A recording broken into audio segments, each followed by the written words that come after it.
కార్యకర్తల జోలికి వస్తే కబడ్దారని పెట్టేవాడు కదా ట్వీటు.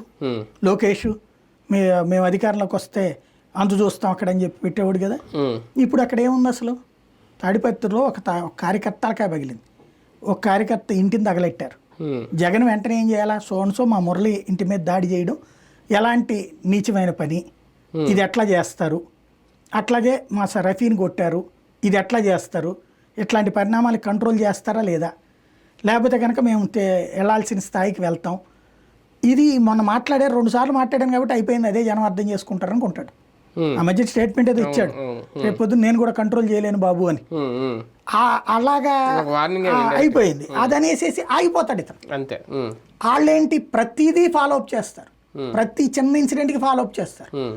ఇవాళ సాక్షిలో వచ్చే ప్రతి వార్త లెక్క ప్రకారం జగన్ ట్వీట్లో ఉండాలి, ఉండట్లేదు అతను.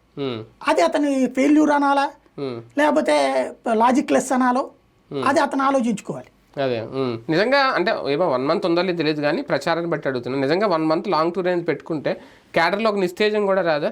మా నాయకుడు వెళ్ళిపోయాడు, ఇప్పటికి ఇప్పుడు ఆల్నాని ఇలాంటి వాళ్ళు రాజీనామాలు చేస్తున్నారు, ఇంకా పార్టీని నడిపేవాడే లేకపోతే ఎమ్మెల్యేలు వాళ్ళు వచ్చేటప్పటికి 11లో 5-6 వెళ్ళిపోతారని తెలియదు అలా ఆయన వచ్చేసరికి. అంటే జనరల్ టూర్ గా చూడాలి అంతే. దీని వెనక పిల్లల దగ్గరికి వెళ్తానంటున్నాడు కాబట్టి జనరల్ టూర్ కింద చూడాలి, దాంట్లో రాజకీయాలు ఏముండవు.